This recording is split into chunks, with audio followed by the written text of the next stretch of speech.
Hey guys, all right, let's go over this review like promised. Here we go. So it says write the respective inverse function, f inverse for each. So we're gonna write them out here. We know it's gonna be f inverse of x equals, just getting it set up. Okay, so the first one, f of x equals 3x plus 7. Remember, you have to change out the f of x for a y. So y equals 3x plus 7. And then Freaky Friday, switch the x and the y. X equals 3y plus 7. And then you're solving for y. So we need to subtract the 7. So I'll have x minus 7 equals 3y. And then you're going to divide both sides by 3. So you're going to have y equals x minus 7 all over 3. So f inverse of x is x minus 7 all over 3. There's the first one. Okay. The next one, y equals 12x minus 6. Freaky Friday, switch the x and the y. X equals 12y minus 6. And then you're solving for y. So we'd have to add the 6 over. So x plus 6 equals 12y. Divide both sides by 12, and y will equal x plus 6 all over 12. So x plus 6 over 12 is the second one. These were all linear, so they weren't bad. Y equals 12x plus 10 is the third one. We need to Freaky Friday. So x equals 12y plus 10. We need to subtract the 10. So we'll get x minus 10 equals 12y, and then divide both sides by 12. So I'll just go ahead and write that here. It'll be x minus 10 all over 12. So here were the three inverse functions.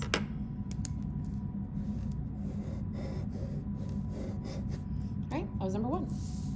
Number two, moving right along. So solve the algebraically for all values of x. So first things first, we're gonna need to move that plus x over by subtracting it.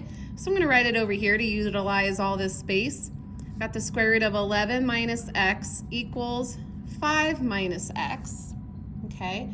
And then we're gonna need to get rid of the radical. So we're gonna need to square both sides of the equation so that the 11 minus x can come out of that radical. On the right-hand side, though, you're going to have 5 minus x times 5 minus x. You have to write it twice because it was to the second power. Then you're going to have to distribute all of that. So I'm going to rewrite this line. We're going to have 11 minus x equals 5 times 5 is 25. 5 times negative x is a negative 5x. Negative x times 5 is another negative 5x. Negative 5x, negative 5x add up to negative 10x. And then negative x times negative x is a positive x squared. So we get a quadratic.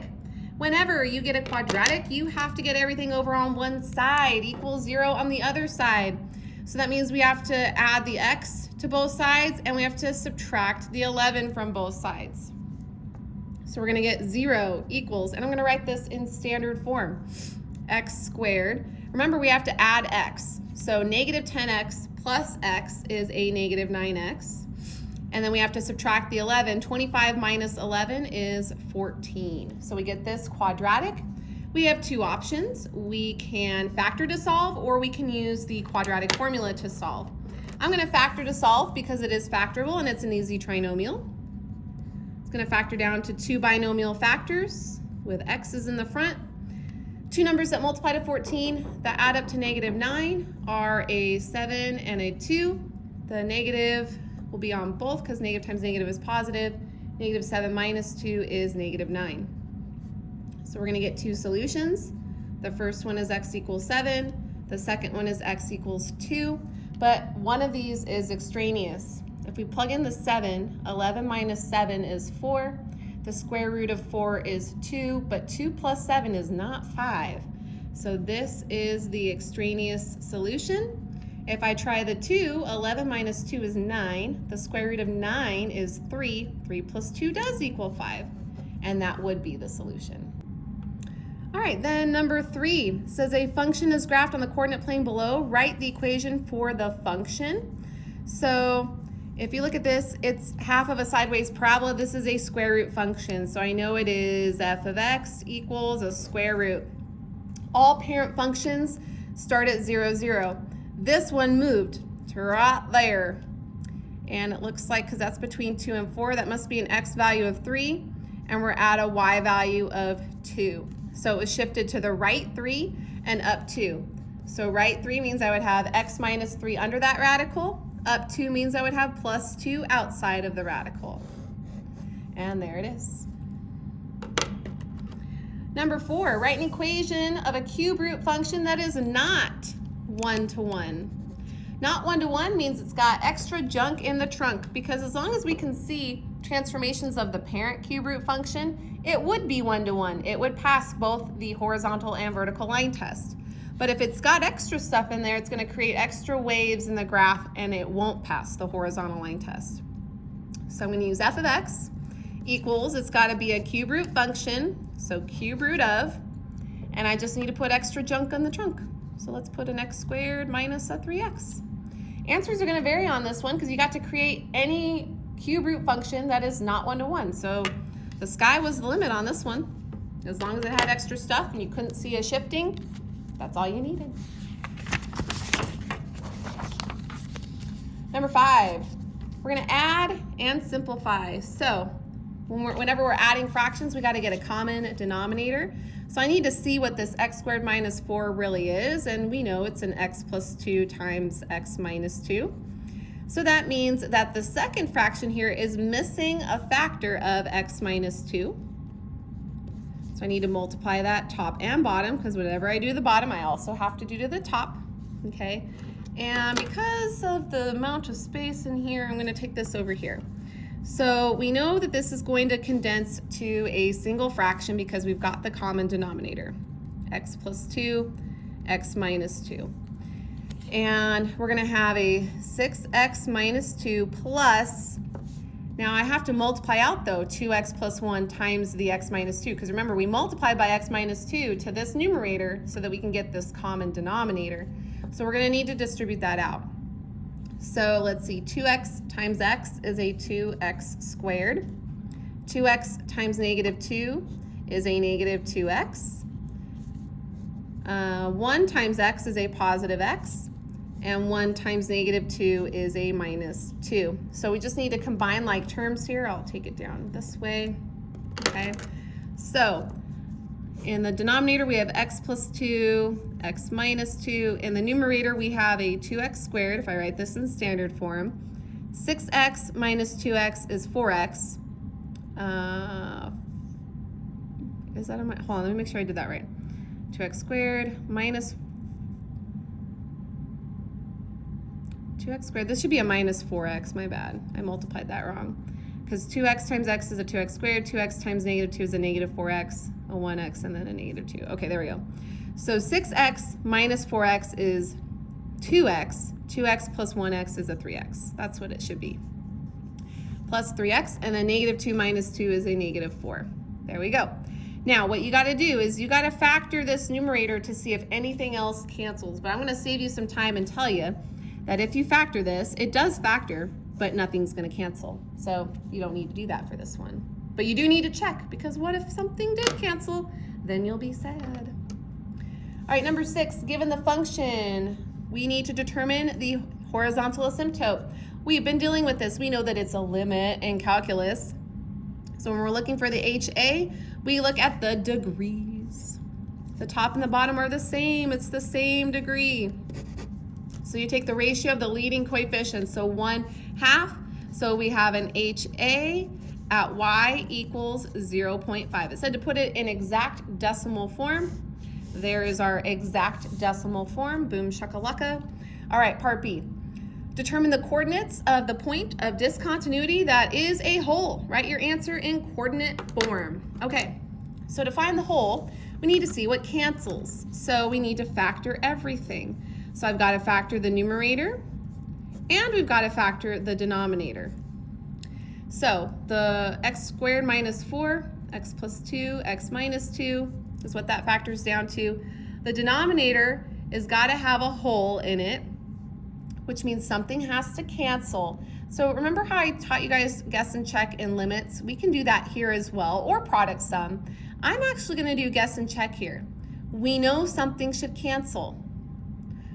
Are any of the factors of this going to have a minus sign in it? The answer should be no. There's no negatives. Everything should be positive. So that means the only one that should cancel is the x plus 2. So that means it should have a factor of x plus 2 in the denominator. Well, to get a 2x squared out front, that means I need to have a 2x right here, because 2x times x will get me an 2x squared. To get a 14, I need to multiply something by 2 to get 14. Well, that's a 7. And there we go. And when you use product sum, you should get x plus 2 times 2x plus 7. You're still going to get that. So our whole is at the x value that makes this a whole is -2. Whole at x equals -2. That was our common factor. All right, so we know where the whole is, but we need the answer in coordinate form, which means that I not only need the x value, but I need the y value as well. So to find the y value, you need to plug in the x value into whatever is left. We have an x minus 2 over 2x plus 7 left when we simplify it. So let's plug in that -2. So it would be -2 minus 2 all over 2 times -2 plus 7. Well, -2 minus 2 is -4. 2 times -2 is also -4, but -4 plus 7 is a 3.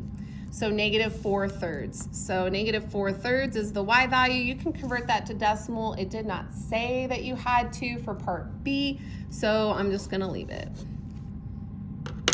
Because of a 4 thirds, it's a 1/3 type of fraction. It's not gonna round nicely. You have to round it. It's not an exact decimal. All right, number 7. The function below has a parent function of y equals 2x. On Google Classroom, I told you guys, because this one was missing the picture, to graph the function that is shifted to the left 2 and up 3, if I remember correctly. I gotta look at my key. Yeah, left 2 and up 3.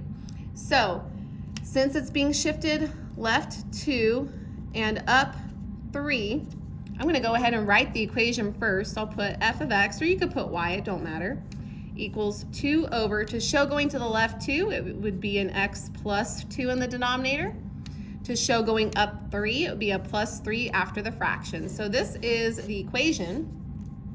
If I were to graph this, don't overthink it. You could fake it. You could fake a lot of it. Remember, rationals have asymptotes. So you're going to have a vertical asymptote at the origin, at 0, 0 on the x and on the y-axis for the parent function. This one was shifted to the left 2 and up 3. So when you shift a rational, you shift the asymptotes. So the vertical asymptote was shifted to the left 2. The horizontal was shifted up 3. So then you just have to fake it till you make it. Here are your curves. This is your rational function. And there it is. Number 8, what value of x makes the equation true? Okay, so because we have a fraction equal to a fraction, you are allowed to cross multiply. So you're going to get 2 times x squared minus 16 equals 6 times the quantity x plus 4. And then you got to distribute the 2, distribute the 6. So you're going to get a 2x squared minus 32 equals 6x plus 24. And you got a quadratic again. They struck again. So now we got to get everything over on one side equals 0 on the other. So we're going to subtract the 6x to move it to the left, and we're going to subtract the 24 to move that to the left. So we'll get 2x squared minus 6x. Negative 32 minus 24 is a negative 56 equals 0. Now it looks like a hard trinomial, but it's really not. Each one of these 3 terms has a factor of 2 in common that we could divide out.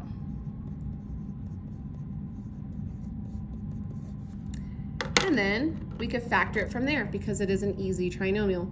The 2, it's just a constant, so it's just going to roll off. We don't need it anymore because we're solving for x, so I only care about where the x is. I need 2 numbers that multiply to negative 28 that add up to negative 3. It's got to be 7 times 4. To add up to a negative 3, though, the negative needs to be on the 7. So your 2 solutions are going to be x equals 7 and x equals negative 4. Now, rationals have extraneous solutions because they're a fraction. You can never have a 0 in the denominator.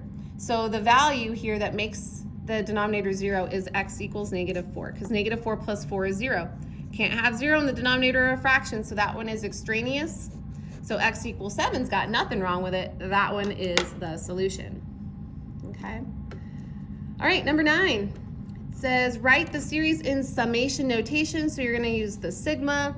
You're going to start with a k equals 1, but we need to figure out how many terms we're adding up to.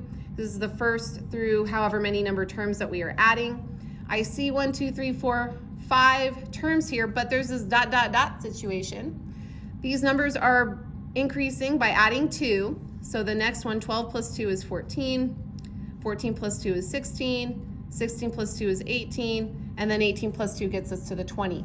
So this is really 1, 2, 3, 4, 5, 6, 7, 8 terms. So k equals 1 to 8. Then whatever goes in the parentheses here, that is the explicit formula for this arithmetic sequence. The explicit formula is a sub n equals a1 plus d times n minus 1. Well, the first term of the sequence is 6. The common ratio, well, it was adding 2 each time, so that's not the common ratio, the common difference. So that is a 2 times n minus 1. You gotta distribute. So 6 plus 2n minus 2. Combine like terms on the 6 and the -2, and you get 2n plus 4. I used a k over here, though. It really doesn't matter what letter you use. So I'm going to put 2k plus 4 in the parentheses. And there is my sigma notation. Number 10. The sum of the first 5 terms of the geometric sequence is -682. The common ratio is 4. What is the third term in the sequence? This is a finite geometric sum. The formula for that is S sub n equals a1 times 1 minus r to the nth over 1 minus r. There is our formula that we are going to be using for this. And they gave us some things. They said the sum of the first 5 terms, so S sub 5 equals, and they said that it is -682. So if we add up the first 5 terms, this is what it adds up to. The common ratio r is a 4. And we need to find the third term. We need to find A3. There's our question. Now here's the thing. The formula doesn't have an A3. It has an A1. So we need to find A1 first in order to find the third term. So let's plug in all the things. So the sum is -682 equals, we don't know A1, 1 minus, we do know R is a 4, N, the term number is 5, first 5 terms, over 1 minus 4. Okay, and then we're going to use our calculator. 1 minus 4 to the 5th is -1023. Divided by 1 minus 4 is a -3, so divide that by a -3, you get 341. So -682 equals A1 times 341. And then to get rid of that 341, you have to divide it on both sides. So -682 divided by 341 is equal to a -2. So A1 equals -2. But the common ratio was a 4. So for the second term, -2 times 4 is -8. And then for the third term, -8 times 4 is -32. And that was the answer. All right, next one, number 11. So for number 11, it says an infinite series has A1 equals 6 and a sum of 9. Find R. So we have to use the infinite sum formula for a geometric series. That's S equals A1 over 1 minus R. So we're going to plug in all the things. They gave us A1. It's a 6. We know that we're finding R, so it's just going to be 1 minus R. They gave us the sum, though. It's a 9. So we need to get that 1 minus r out of the denominator. So I need to multiply both sides by the quantity, 1 minus r, so I could get rid of it from the denominator. But then I'm going to have to remember to distribute that 9. So when I take this over here, it's going to be a 9 minus 9r equals 6. And then we're going to need to solve for r. So I'm going to need to subtract the 9 from both sides. 6 minus 9 is a -3. And then divide both sides by -9. A negative divided by a negative is positive, and 3/9 reduces to 1/3. So the common ratio was a 1/3. Number 12, write the cubic polynomial in standard form with roots 2, -4, and 0. So that means x equals 2, x equals -4, and x equals 0. So the first one, let's see, when I unfactor these, it would just be a factor of x. Before I solved and got x equals -4, it would be x plus 4 in factored form. And before x equals 2, it was x minus 2 in factored form. So from here, you just have to multiply out 2 at a time. So we're gonna have to distribute this x. So that would be an x squared plus 4x. And then we're gonna need to multiply that times the x minus 2. So we're gonna have to distribute some more. X squared times x is x cubed. X squared times -2 is a -2x squared. 4x times x is a positive 4x squared. 4x times -2 is a -8x. So when we combine like terms on these x squareds, you're going to get x cubed plus 2x squared minus 8x. And there it is. Number 13, the long division. Do I want to do that there? There's not a ton of room there. So I actually am going to write this on the back side of this page because there's not enough room. So here's what I'm going to do. I'm going to put it over here. So it was 2x plus 3. We're dividing that into a 6x to the 4th plus 13x cubed minus 6x squared plus 8x minus 3. Okay? All right, here we go.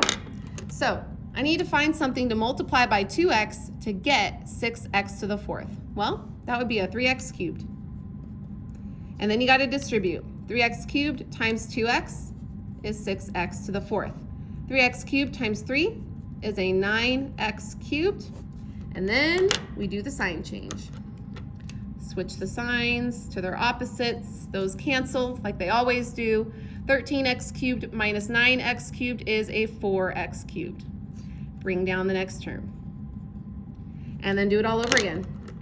This time I need to get a 4x cubed. So I need to figure out what to multiply by 2x to get 4x cubed. That would be a 2x squared. So plus 2x squared. 2x squared times 2x is a 4x cubed. 2x squared times 3 is a positive 6x squared. And then do the sign change. Boom, boom. These cancel. Negative 6x squared minus 6x squared is a negative 12x squared. Bring down the next term, so plus 8x. All right, this time we need to get a negative 12x squared. So I need to multiply the 2x by a negative 6x to make that happen. Negative 6x times 2x will give me a negative 12x squared. Negative 6x times 3 is a negative 18x. And then do the sign change. 8x plus 18x is a 26x. And bring down that last term, that minus 3. All right, this time we need to get a 26x. So to multiply by 2x and get this, I'm gonna need a 13. So plus 13. 13 times 2x is 26x. 13 times 3 is 39. Do the sign change. Boom, boom, those cancel.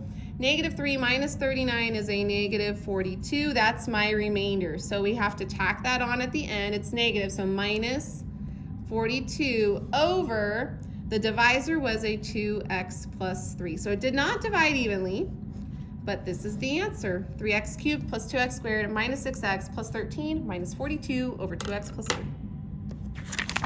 And that was 13.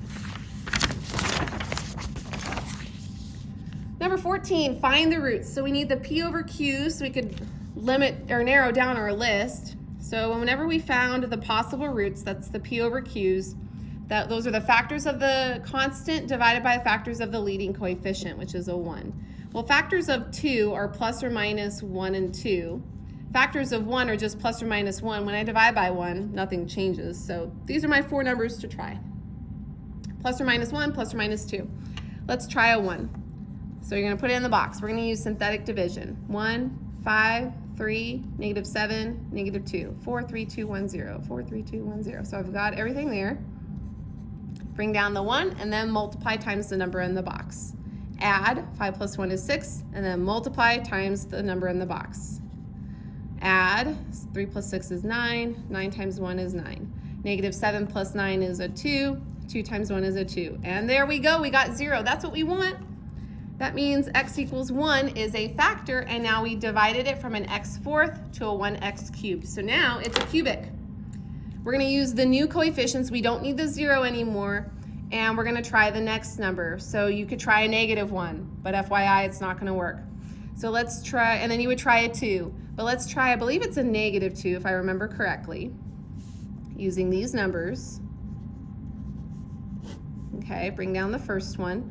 1 times negative 2 is negative 2. 6 minus 2 is 4. 4 times negative 2 is negative 8. 9 minus 8 is 1. 1 times negative 2, there it is. We got the 0. So x equals a negative 2 is the second root. Remember, the degree of the original tells us how many we're looking for. We're looking for 4 roots. We only have 2 out of the 4. We need the other 2. Well, when we divided out the first one, it took it down from a 4th power to a 3rd power. And then we divided out a second root, so it went from a 3rd power to a 2nd power. So these coefficients right here represent, I'll write it up here, x squared plus 4x plus 1. It's a quadratic, so we could try to factor, but this one is not factorable because 2 numbers that multiply to 1 and add up to 4 don't exist. So you have to use the quadratic formula. In Math 2, I would have my Math 2 students first identify the ABCs, 1, 4, 1. And then I would plug it into the quadratic formula. X equals negative b plus or minus the square root of b squared, which is 4 squared, which is 16, minus 4ac, all over 2a, which is 2 times 1, which is a 2. Now, you're going to get a decimal, so we don't need to worry about cleaning up too much what's going on in the radical. 4 times 1 times 1 is 4. 16 minus 4 is a 12. So this is negative 4 plus or minus the square root of 12 over 2. The plus or minus gives us 2 solutions for x. We are going to have to round because we're going to get decimals. So first, negative 4 plus the square root of 12. Hit equals and then divide by 2. And you get negative 0.3 if I round it to the tenths. So there's my third root. And then negative 4 minus the square root of 12, divide that by 2, and you get negative 3.7. There is my fourth root. Now we've got all 4. Number 15. So for this one, it says use the remainder theorem to determine the factors of p of x. So same type of thing as number 14. So, but this time my constant is an 8, so my p over q's are going to be plus or minus 1, 2 goes into 8, 4 goes into 8, and 8 goes into 8, okay? So I've got a little bit of a bigger list. So, but this one's only a cubic, so there should only be 3 roots. So let's try a 1. 1, 1, negative 10, 8. Bring down the 1. 1 times 1 is 1. 1 plus 1 is 2. 2 times 1 is 2. Negative 10 plus 2 is negative 8. Negative 8 times 1 is negative 8. There we go. So x equals 1 is a root, which means that its factor, because it's asking for the factors this time, would be x minus 1. So there's one factor. There should be 3. But we just divided out an x. So now this is an x squared.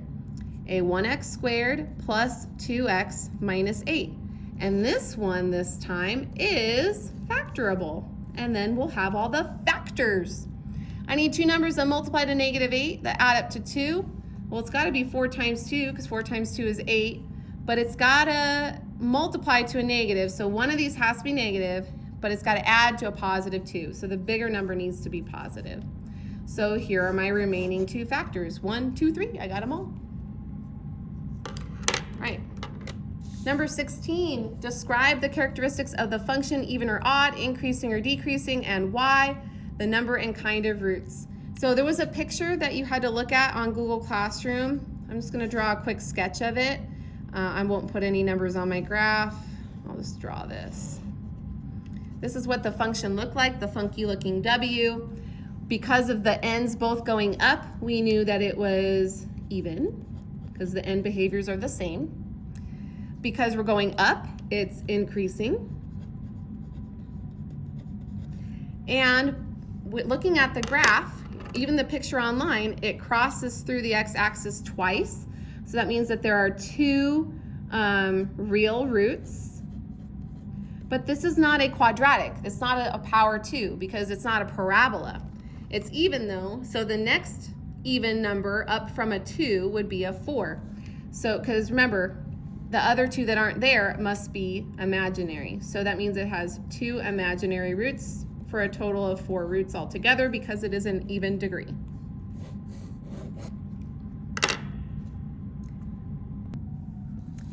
All right, continuing on, number 17. So it says, show the setup and work to determine the number of ways 7 children can be seated among a class of 10.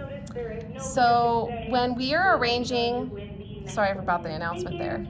When we're arranging people that are being seated, remember we learned about this when we were going over permutations and combinations. Because each child is unique and has a unique identity, they are distinct. So this is another order matters situation. So we have a class of 10 and we're figuring out the number of ways that 7 of those children can be seated. So it's really 10p7. So you can use the functions in your calculator, but I'm gonna talk about the formula. Remember, it goes n factorial over n minus r factorial, where this is the n and this is the r, right? NPR. So it's going to go 10 factorial over 10 minus 7 factorial.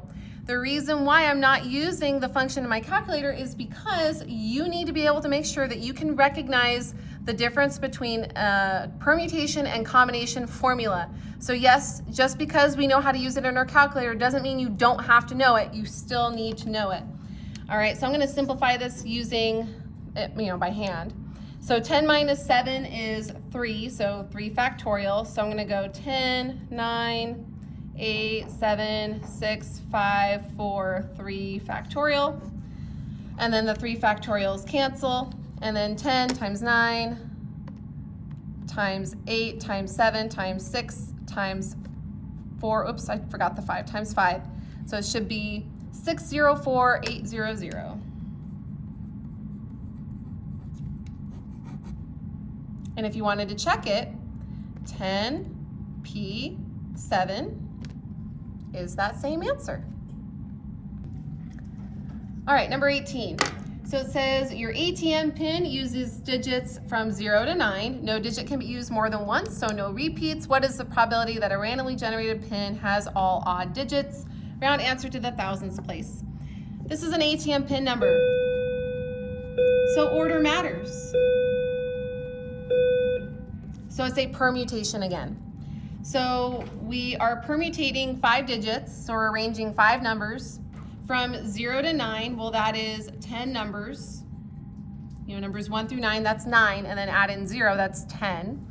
Okay? And we're trying to find a pin that has all odd digits.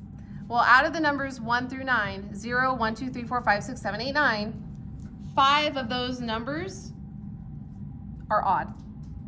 Okay? We need that information looking at this problem. So first of all, we need to find the total of permutations. So there's 10 numbers total, and we are arranging them 5 at a time because we need a 5-digit pin number. So 10p5. I'm going to use the calculator for this one. 10p5 is 30,240. So this is going to be our total. This is what's going to go in the denominator of our fraction, because remember, when we're finding probability, it is a fraction. So the number of favorable outcomes out of the total number of outcomes. These are our total number of outcomes. Then I need to figure out, okay, well, how many ways can I arrange the odd digits? Well, there's 5 odd numbers total, and there's 5 digits in a pin, and I want all of them to be odd, so 5p5. 5p5 is 120. It's because it's basically 5 factorial. 5 times 4 times 3 times 2 times 1 is 120. So now for my probability of all odd digits, it'll be, well, it could happen 120 times out of 30,240. It said to round to the thousands place, that's 3 decimal places, so 120 divided by 30,240. And to 3 decimal places, that would be 0.004.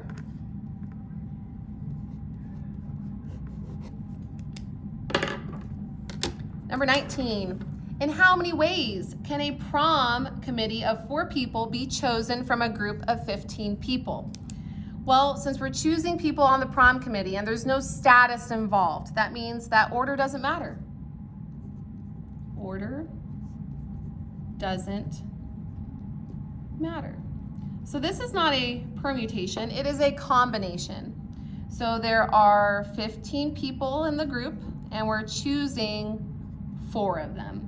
So we got to figure out how many ways can we choose 4 people out of a group of 15. So using the formula for this one, you could use your calculator, but I'm going to use the formula. It's n factorial, so 15 factorial, over r factorial times n minus r factorial. So it should look like this. Well, 15 minus 4 is 11, so I have 4321 times 11 factorial. And then in the top, I'll just go until I get to 11. 15, 14, 13, 12, 11.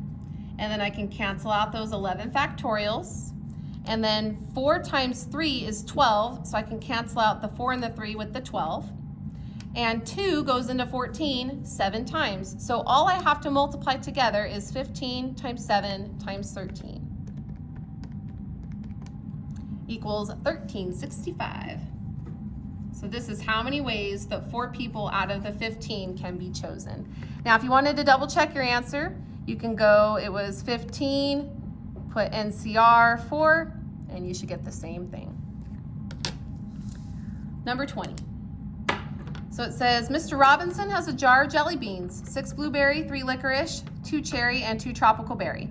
He chooses 4 jelly beans at random from the jar. What is the probability that he chooses 3 blueberry and 1 cherry? So first of all, we need to look at the total number of jelly beans inside this jar. 6 plus 3 is 9, 10, 11, 12, 13. So there are 13 total jelly beans in the jar, okay? So we first need to figure out, well, what's the total number of ways that we could choose 4 jelly beans from the 13? So we need 13, choose 4. I'm going to use the calculator for this one. NCR 4 is 715. This is going to be our total number of outcomes. Okay, so that's what's going to go in the denominator. Then I need to figure out the probability of choosing 3 blueberry and 1 cherry. So let's first look at the 3 blueberry. Well, how many blueberries are there? There are 6. So I need 6, choose 3. So 6 NCR 3 is 20. Okay, and I need the 1 cherry. Well, how many cherries are there? Well, there's 2 cherry jelly beans. So 2 choose, well, I only need 1. 2 choose 1.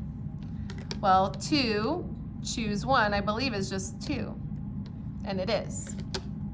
Okay, so now I need to find the probability of choosing 3 blueberry, so blue B, and 1 cherry, okay?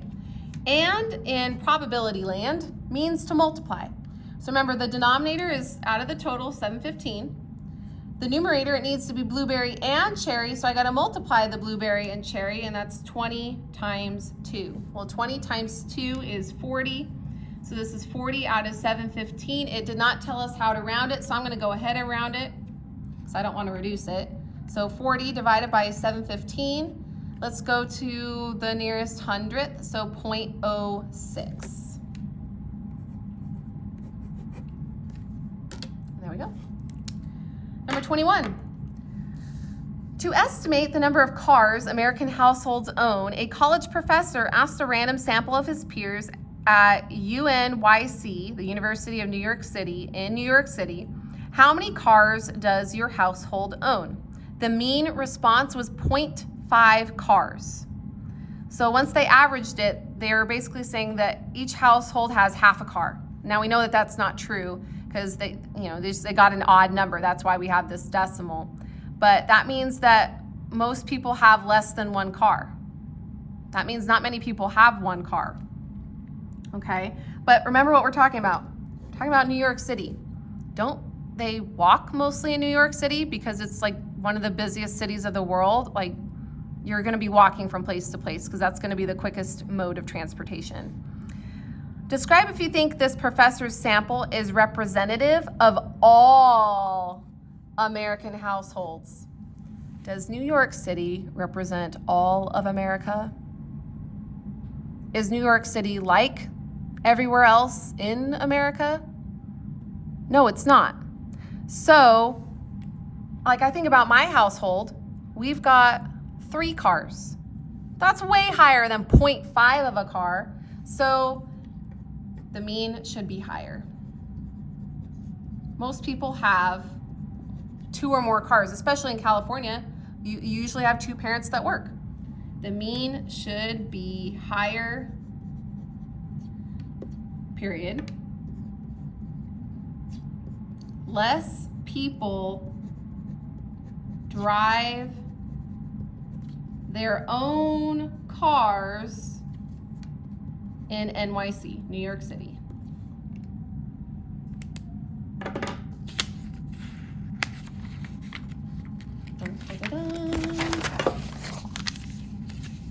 Remember we got to skip, I think, 22, 23, and 24? Yup. So on to 25. So it says, sketch and name the solid generated by rotating a semicircle about the y-axis. So here's my y-axis, here's my x-axis, but we're rotating a semicircle about the y-axis. So when I spin this around and around and around, it is going to make a sphere. We learned about these 3-dimensional solids in January. 26. Given the function h of x equals the log base 4 of x plus 1 plus 3, find the coordinates that would be on the graph at x equals -2, x equals 0, x equals 1, and x equals 3. So what I did for this one is I made a chart of x and y values. The x values we need to try out are -2, 0, 1, and 3. We need to plug them in and figure out what the y value is. Remember, h of x is the same as y. It's just a function notation. All right, so plugging in a -2 for x. -2 plus 1 is a -1, but we can't take the log of a negative number, so we're going to get error. So there is no coordinate when x is -2. That means that there's a vertical asymptote there. If I plug in a 0, 0 plus 1 is 1. That's okay. So log base 4 of 1 plus 3. Now I got to evaluate this.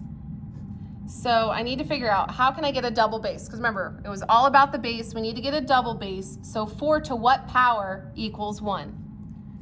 Well, 4 to the 0 power equals 1. I didn't extend these lines long enough. So we get that double base, they cancel, 0 comes down, 0 plus 3 is 3.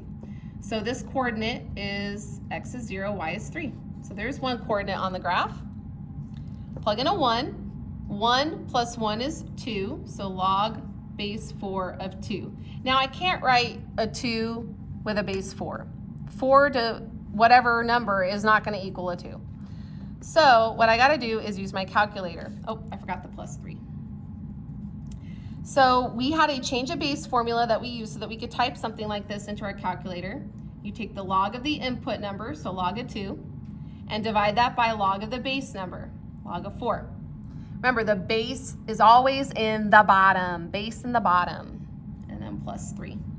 So in the calculator, you would hit log of 2 divided by log of 4 and hit equals. It's 0.5. 0.5 plus 3 is 3.5. So that means when x is 1, y is 3.5. And there's my second coordinate on this graph, if I were to plot it. And then plugging in a 3 for x, 3 plus 1 is a 4. So log base 4 of 4 plus 3. Well, I already have the double base, but remember, a number that does not have an exponent automatically will always have an exponent of 1. The double base cancels, the 1 comes down, 1 plus 3 is 4. So the coordinate is 3, 4. And there we go. 27 is the unit circle, so I'm just gonna fly through here. It says radians and coordinates, so we don't need to put degrees. So it's gonna go pi over 6, pi over 4, pi over 3, oh, I forgot 0. Pi over 2, 2 pi over 3, 3 pi over 4, 5 pi over 6, pi, 7 pi over 6, 5 pi over 4, 4 pi over 3, 3 pi over 2, 5 pi over 3, 7 pi over 4, 11 pi over 6. And then of course a full circle is 2 pi. Then the coordinates. So let me use the pink.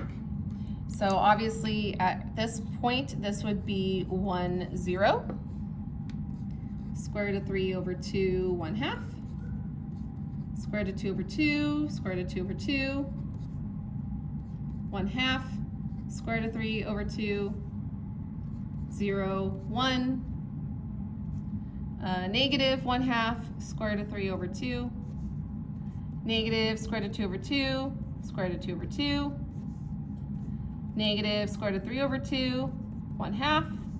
And then negative 1, 0. Negative square root of 3 over 2, negative 1/2. Negative square root of 2 over 2, negative square root of 2 over 2. Negative 1/2, negative square root of 3 over 2. 0, negative 1. Then 1/2, negative square root of 3 over 2. Square root of 2 over 2, negative square root of 2 over 2. And then square root of 3 over 2, negative 1/2. Okay. Then it says, write the equation that represents a parabola with a focus 0, -2 and a directrix y equals 4. So I recommended when we did this to draw a picture. 0, -2 would be down here. There's the focus. Y equals 4, 1, 2, 3, 4. Be up here. So because the directrix is up there, this is a downward facing parabola. The vertex should be smack dab in the middle. It is 1, 2, 3, 4, 5, 6 lines apart. So 1, 2, 3, this is where the vertex should be, 0, 1. That's the HK. The distance between directrix and vertex, or vertex and focus, is 3 units. But because this is gonna be a downward facing parabola, because the directrix is always behind the vertex, then P is equal to a -3 because it's downward, so it's negative. The formula for an up and down parabola is y equals 1 over 4p, x minus h quantity squared plus k. So we just have to plug in the h, the k, and the p. So y equals, when I plug in a p value of -3, 4 times -3 is -12. So this is a -1/12. And then when I plug in the 0 for h, x minus 0 is just x, so it's going to be an x squared. And then k is a 1, so plus 1. And there it is.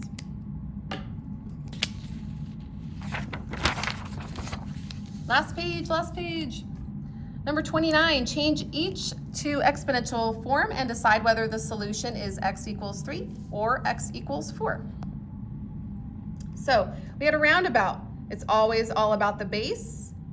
So we go around counterclockwise. So this would go to 9 to the 1/2 power equals x. Remember, the 1/2 power means the square root. So the square root of 9 is equal to x. Well, the square root of 9 is 3. So x is equal to 3. Then for the next one, same sort of thing. X to the 2nd power equals 16. X squared equals 16. Well, when you square root both sides, the square root of 16 is 4. So x equals 4. Then, same thing, 3 to the x power equals 81. Well, 3 to the 4th power equals 81. If you're ever not sure, then check it. So that means that x is equal to 4. And then same thing here, 3 to the 1st power is equal to x. So 3 to the 1st is equal to x. Well, 3 to the 1st is 3, so x is equal to 3. Number 30. Solve and state if there are any extraneous solutions. So first of all, when we add logs, that means to multiply the inputs. We need to multiply x times x minus 9. So log base 6 of, well, x times x is x squared. X times -9 is a -9x equals 2. All right. Then we need to get the stuff out of the log. In order to do that, I need the log base 6 to cancel. So I need to take a base 6 on both sides. That is its inverse operation. So then the x squared minus 9x gets to come out. 6 to the 2nd power is 36. And I've got a quadratic. Anytime you get a quadratic, you got to get everything over to one side. So we need to subtract 36 from both sides. So we can get x squared minus 9x minus 36 is equal to 0. And then we can factor to solve or use quadratic formula. I'm going to factor because it is factorable and it's an easy trinomial. So we'll have x's out front. I need two numbers that multiply to -36 that add up to -9. 12 and 3. 12 times 3 is 36. I need one of these to be negative, so it's got to be the 12, because -12 plus 3 adds up to -9. All right, and then when I split these apart, set them each equal to 0, we're going to get x equals 12 and x equals -3. So remember, we are dealing with logs, so we cannot have the input of a log being negative. So log base 6 of -3 ain't gonna work. We can't take the log of a negative. So this one is the extraneous solution. 12 is perfectly acceptable. Okay, so x equals 12 is the solution. X equals -3 is the extraneous solution. 31. The radius of the base of a right circular cone is 4 inches. All right, I need a picture. So a cone, think of like a party hat. Okay. It says the radius of the base of a right circular cone is 4 inches. The height of the cone is 7 inches.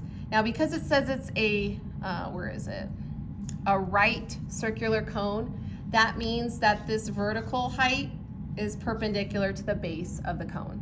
So it's a right triangle, basically. And it says set up a trig equation using SOHCAHTOA to find the measure of theta.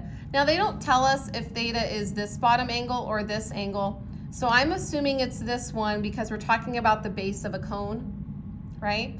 So using SOHCAHTOA, I have the opposite side and the adjacent side. So that's the TOA of SOHCAHTOA, tangent. So the tangent of theta is equal to opposite over adjacent, so that's 7/4. Then to get theta out of the tangent, we have to take an inverse tangent of that ratio, 7/4.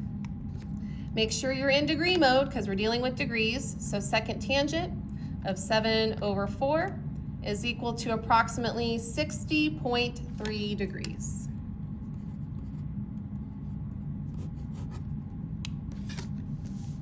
Number 32.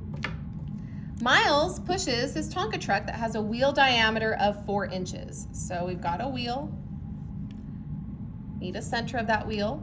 It's got a diameter of 4 inches. So if the diameter is 4 inches, That means the radius is 2 inches. Because 2 plus 2 is 4. Okay. He pushes this Tonka truck, has a wheel diameter of 4 inches, 240 inches across the floor.